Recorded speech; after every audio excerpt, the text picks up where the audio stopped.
салом тамошобинони гиромӣ, хулосаи хабарҳои муҳими 2 январи тоҷикистонро аз пойгоҳи хабари бомдод бароятон пешкаш мекунем.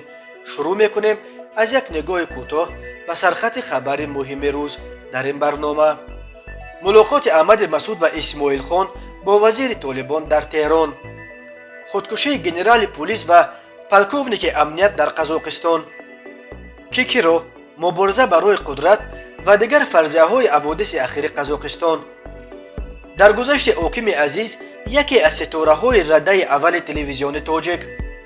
кумитаи ҳолатҳои фавқулода аз яхбандӣ ва туман дар роҳҳо ҳушдор медиҳад. боздошти ронандае ки марди солхӯрдаро заду гурехт. чапа шудани мошини пур аз семент дар маҳаллаи 82. ва акнун тафсилоти хабарҳо.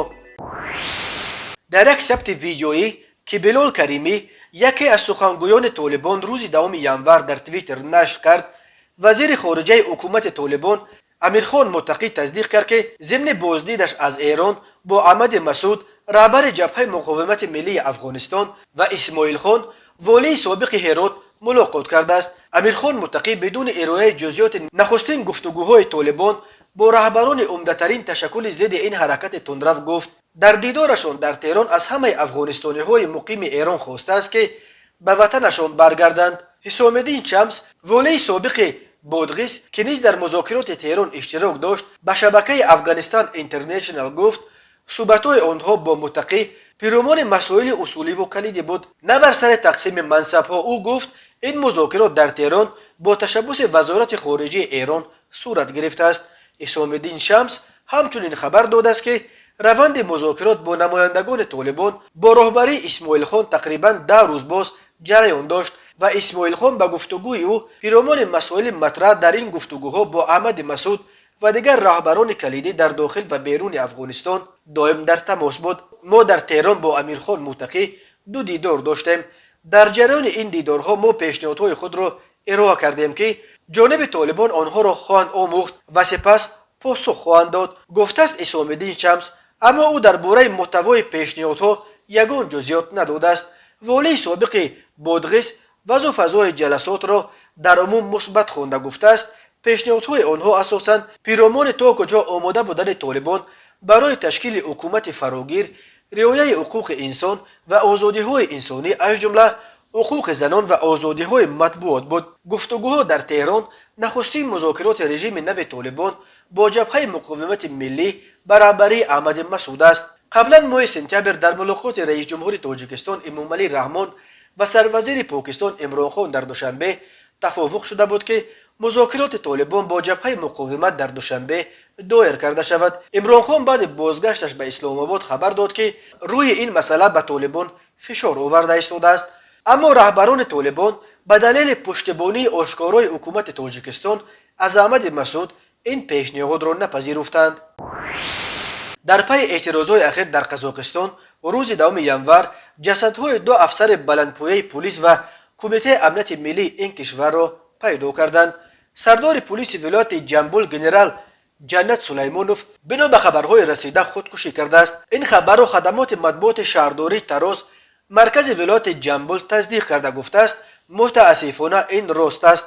сабаби ин ҳодисаҳо таҳқиқ карда мешавад.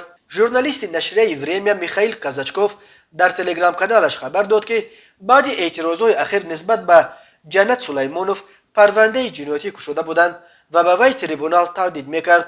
ӯ шарҳ надодааст ки ба зидди генерал Сулаймонов чӣ иттиҳоме эълон шуда буд. қарор маълум, дар ҷараёни эътирозҳои ахир дар Тароз 150 нафар боздошт ва тақрибан 10 нафар маҳв карда шуданд. дар задахӯрдҳо бо эътирозгарон як корманди пулис низ кушта ва 7 афсари дигар захмӣ шуданд. дар интернет ҳамчунин видеое нашр шуд ки чӣ гуна дар Тароз ба тазоҳургарон силоҳ тақсим мекунанд.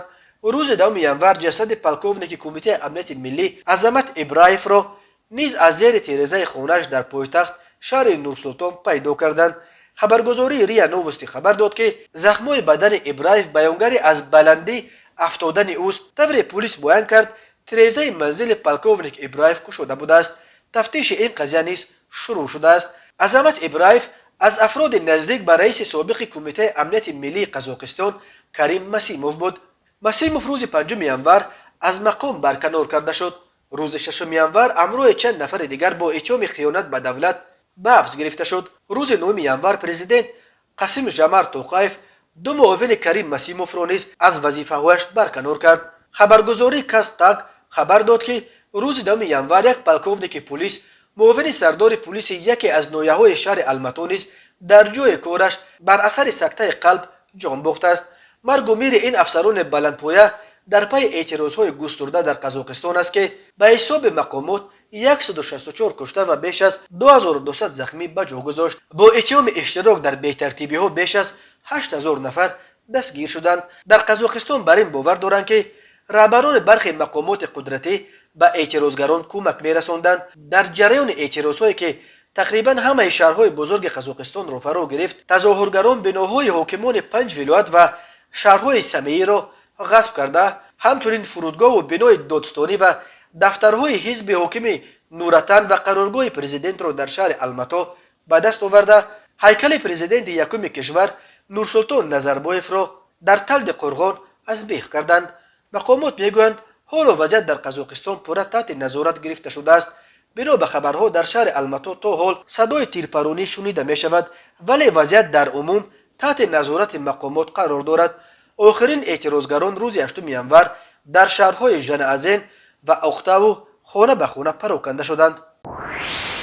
بروس پنیر تحلیلگر مسائل آسیای مرکزی در بخش جهانی رادیوی آزادی می نویسد در پی چند روز بی‌ترتیبی‌ها در قزاقستان همه علامت‌های مبارزه برای قدرت بین پرزیدنت کنونی قاسم جمال توقایف و البسی یا پیشوای ملت نورسلطان نظربایف به چشم می‌رسد. اعتراضهای هفته اول سال 2022 که بزرگترین بحران در تاریخ استقلال قزاقستان شد، به عقیده بروس پنیر در پس خود مبارزه برای قدرت بین دایره‌های حاکم در این کشور سرشار از گاز و نفت و دیگر معدنی‌های طبیعی آسیای مرکزی را پنهان کرده است. حالا دیگر اعتراضها به مشکلات اقتصادی و اجتماعی به مد دوم رفته به مد اول رقابت بین مأموریت پرزیدنت توقایف و طرفداران نظربایف می‌براید. بروس پنیر بازداشت کریم مسیموف را رهبر سابق کمیته امنیت ملی و یکی از یاران نزدیک نظربایف را دلیل برجسته در گرفتن آتش جنگ گروه‌های حاکم برای تقسیم قدرت در قزاقستان می‌شمارد. توقایف طوری به نظر می‌رسد دیگر با مقام به نام پرزیدنت اکتفا کردنی نیست و قدرت و صلاحیت واقعی طلب دارد. مسیموف که در گذشته 2 دفعه سروزیر هم بود، در عرصه سیاسی قزاقستان ماهی خورده نیست و اینکه توقایف کوشش دارد تا همه تقصیر ندیدن تروریست‌های در خارج تمرین دیده را که او آنها را عامل اساسی حوادث اخیر می‌شمارد به گردن مسیموف زده، با این شیوه حکومتش را از آدمان نظربایف تازه کند. نظربایف با اینکه سنش به 81 رسیده است، بعد رسما رفتنش از مقام پرزیدنت همچنان اکثر امور اداره کشور را در دست خود حفظ کرده بود. بسیاری ها توقایف را حتی یک خوصه در دست نظربایف می‌شماریدند که از خط برایش کشیده پیشوای ملت بیرون پای نمی‌گذارد و کشور را چون پیشتر نظربایف رهبری کرده ایستاده است. از مقام رئیس شورای امنیت برقرار کردن نظربایف و حبس مسیموف بیانگر آن است که توقایف بر روبوچین در عرصه سیاسی قزاقستان شروع کرده است. حبس مسیموف به عقیده تحلیلگر آمریکایی یگان علامت خوبی برای نظربایف و اولاد او ندارد. اینکه او از آغاز اعتراضها باری هم از خود درک نداده است و اینکه توقایف از گرفتن نام پایتخت که سال 2019 با تشبث خود توقایف به شرف نظربایف از آستانه به نورسلطان تبدیل نامش کرده بودند نمایشکارانه خودداری میکند. بسیاری ها را به این فکر برده است که در قزاقستان علاقه روند از صحنه به حاشیه تنگ کردن نظربایف آغاز یافته است. ظاهرا تا کجا جدی بودن این روند و تا کجا تنگ شدن موقع نظربایف روز 11 январ وقتی روشن‌تر می شود که توقایف کابینه نوی وزیرانش را معرفی میکند. اگر در این حکومت برای آدمان نظربایف جای یافته نشود، دیگر میتوان اطمینان پوره حاصل کرد که دوران نظربایف در قزاقستان به پایان آمد. حاکم عزیز یکی از خوشنامترین ژورنالیستان رادیو و تلویزیون تاجیک روز 9 январ در سن 61 از عالم چشم پوشید. ژورنالیست شناخته و همکسب دانشگاهی مرحوم باباجان شفیع خبر داد که حاکم عزیز در پی بیماری طولانی به علت فشار بلند افتید. حاکم عزیز 20 یونیو سال 1960 در جماعت صغردشت نویه درواز به دنیا آمده. سال 1986 دانشگاه دولتی تاجیکستان را ختم کرده است. او از همان سال در رادیوی تاجیک فعالیتش را شروع نموده به حیث محرر و سرمحرر اداره برنامه‌های ادبی و دراموی سلسله گفتار در صحبت ادیب را خدمت شنوندگان گذاشته است که بیش از 30 شمارش در خزینه طلایی رادیوی تاجیکستان نگهداری می‌شوند. حاکم عزیز سالهای 1997-2005 در تلویزیون تاجیک چون محرر ورزیده، معاون سرمحرر اداره فرهنگ و معنویات، سرمحرر اداره برنامه‌های موسیقی کار کرده و از جمله مؤلف برنامه صحبت مردان سالهای 1997-2000 بود که با افکار آزاد و عنصرهای جالب سازی از برنامه‌های این دوره تفاوت داشت. حاکم عزیز مؤلف چندین کتاب از روزگار هنرمندان و شخصیت‌های فرهنگی بود و همراه برادرش شریف بیگ قصه‌های دتکتیوی نیز می‌نوشت. از ازدواج حاکم عزیز با همسر سابقش مرغزار صفی و آوازخوان شناخته و خواهر شاعر گلرخزار صفی 2 فرزند به یادگار ماند. تماشابینان عزیز، یادآور می‌شویم خلاصه مهمترین اخبار تاجیکستان را از پایگاه خبری بامداد تماشا دارید. برنامه را ادامه می‌دهیم. بنا به گزارش اگنتی هواشناسی تاجیکستان در قلمرو ناحیه‌های کوهی و نزد کوهی تابع جمهوری، ولایت‌های سوخت، ختلان و ولایت مختار کوهستان بدخشان در ساعت‌های صبح تمام یخبندی در نظر داشته شده، همچنین خطر لغزش ترمه و ریزش سنگ وجود دارد. یکی از خطرهای جدی برای رانندگان تمان است. این حادثه طبیعی باعث می شود که رانندگان دور را نبینند و اگر ماشین را در این گونه حالت‌ها با سرعت بلند رانند، خطر برخورد با ماشین دیگر می افزاید. یکی از سبب‌های صدمه‌ها در فصل زمستان تمان است. در این ارتباط کمیته حالت‌های فوق‌العاده تاجیکستان به رانندگان توصیه می‌دهد که هنگام حرکت در راه‌های کوهی خیلی احتیاطکار باشند. باید همه دانند که یک کفالت اصلی هنگام حرکت در راه‌های تمان آلوده این بالا نبردن سرعت حرکت ماشین است. در یاد داشته باشید شما با رعایت قاعده‌های حرکت نه تنها جان خود را از خطر امین نگاه می‌دارید، بلکه جان همراهان و همسفران خود را نیز از هر گونه حادثه‌های ناخوش حفظ می‌کنید. چند توصیه در این مورد. کمیته حالت‌های فوق‌العاده به رانندگان خاطر رسان می‌کند که معیار سرعت و قاعده‌های حرکت را رعایت کنند. به حالت تکنیکی ماشین بخصوص سیستم ترمز، حالت چرخ‌ها و مطابقت آنها به مفصل توجه خاص ظاهر نمایند. چراغ‌های ماشین باید فعال باشند. آرام حرکت کنید. از جای با سرعت پست ماشین را به حرکت درآورید. با سرعت حرکت کنید که بی خطری شما را تامین کرده تواند. هنگام عبور از نزد مکتب‌ها که معمولاً خوانندگان زیادند، آهسته ماشین رانید. در گردش‌ها و هنگام گذشتن از بالای پل‌ها دقیق باشید. سراسیمه نشوید. سرعت حرکت را هرگز بالا نبرید. هنگام حرکت در نشیب‌ها نیز هنگام حرکت در چنین هوا تلاش کنید فاصله بین ماشین‌ها بیشتر از حالت معمولی باشد، زیرا این گروه بی خطر است. به خاطر در برف دوده یا یخ در نماندن و یا نلغزیدن چرخ‌های ماشین از گردش ناگهانی و تیز و تند خودداری نمایید. صبح 2 ینور تقریبا ساعت 8 یک ماشین سیمنتکش تمغه شکمن با تقریبا 40 تن سیمنت در محله 82 شهر دوشنبه دچار صدمه شده است. به گفته شاهدان راننده را ظاهراً در سر فرمان خواب برده است و ماشین از راه اساسی برای طرف ایستگاه گذشته چپ شده است. در عکس و نوارهایی که شاهدان حادثه به پایگاه خبری بامداد فرستادند دیده می شود که برای برداشتن و به پایش راست کردن ماشین سیمنت یک کران مقتدر را آوردند، ولی وزن ماشین و بارش چنان زیاد است که حتی زور کران به آن نمی رسد. هر سال بر اثر صدمه ها در راه‌های تاجیکستان تا 400 نفر به هلاکت رسیده، بیش از 1200 تن دیگر معیوب می شوند. ملیسای دوشنبه هفته گذشته خبر داد که سال 2021 در کوچه راه‌های پایتخت کشور در 242 صدمه نقلیاتی 33 نفر هلاک گردیده، 254 نفر دیگر جراحت‌های گوناگون برداشتند. ریاست وزارت کارهای داخلی دوشنبه گفت هرچند این آمار در مقایسه با منطقه‌های دیگر کشور کمتر است، ولی تصمیم گرفته شد که با مقصد تنظیم حرکت واسطه‌های نقلیات در کوچه و خیابان و راه‌های نقلیات گرد حدود شهر دوشنبه و بلند برداشتن انتظام اشتراکچیان حرکت در راه‌ها سال 2022 برای مقامات ملیسای پایتخت سال تنظیم و رعایت قاعده‌های حرکت در راه اعلام کرده شود. و حالا یک مرور کوتاه به اخبار کریمینالی و حادثه های ناخوش روز.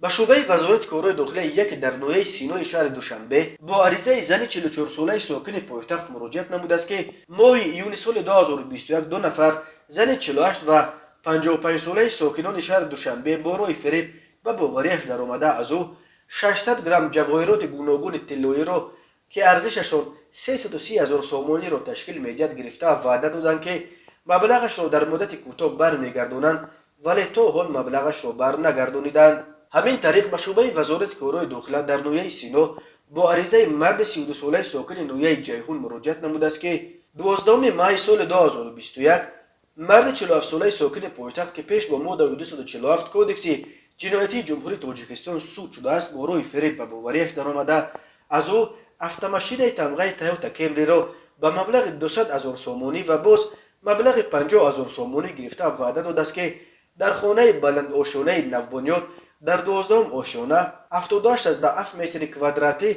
خانه استقامتی گرفته می‌گوید، اما تا حال او را فریب داده مبلغ گرفته‌اش را به منفعت شخصیش صرف نموده است. از روی این حادثه تحقیقات ادامه دارد. مرکز مطبوعات وزارت کارهای داخلی تاجیکستان خبر داد که 8 ینور سال 2022 تخمینا ساعت 20:05 دقیقه یک راننده هنگام حرکت در جماعت دیهات موغیان در کنار شهر پنجکین از عهده اداره واسطه نقلیات نبرآمده پیاده‌گرد عبداللایف علیشیر قربانویچ سال تولدش 1966 ساکن شهر مذکور را پخش نموده از جای حادثه غیب زده است. در نتیجه عبداللایف جراحت وزن جسمانی برداشته در بیمارخانه به هلاکت رسیده است. وزارت کارهای داخلی گفت هنگام گذرانیدن چاره‌بینی‌های اپراتیوی جستجویی از جانب کارمندان میلیسیا راننده автомашин تمغه موسی خلیلوف دلشاد جاویدانویچ سال تولدش 2000 ساکن امین شهر وابسته به حادثه مذکور دستگیر گردیده از روی این حادثه تحقیقات ادامه دارد. در همین حال اسماعیل ظریفی شاعر تاجیک مقیم پنجکین خبر داد که این حادثه در برآمدگاه دهه سور جماعت دیهات موغیان روی داده. راننده یک مرد ویلسپید سوار را زده می‌گریزد. خیرخواه شخص در حالت وزنین بوده را به بیمارخانه میرساند، ولی متاسفانه این مرد در بیمارخانه به هلاکت میرسد. سردار بازرسی دولتی اتومبیلی شهر پنجکین رحیمزاده قربان از واقعه خبردار شده با کارمندانش به دهه سور میآید، ولی از سبب تاریکی شب جنایتکار را یافتن نمیتوانند. صبح بر وقت باز او با کارمندانش باز به جای واقعه میآید. من و ملا قربان شیدا ساعت 9:00 دقیقه به دهه سور رفتیم. مشاهده نمودیم که کارمندان بازرسی دولتی اتومبیلی به چند گروه تقسیم شده جنایتکار را جستجو دارند.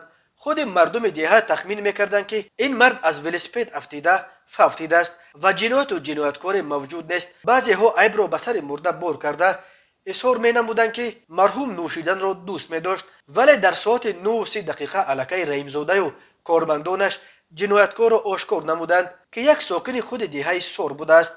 خبر میداد اسماعیل ظریفی او می افزود اگر این مرد جنایت صادر کرده این شخص را زود به بیمارخانه میرساند شاید زنده میماند، یا اگر مرده او را به خانه‌اش میرساند ممکن بود که همدیگان گناه او را میبخشیدند. اسماعیل ظریفی به چشم کاردانی سردار بازرسی دولتی اتومبیلی پنجکین رحیمزاده قربان و زیردستانش برای چنین زود آشکار کردن این جنایت آفرین خوانده است.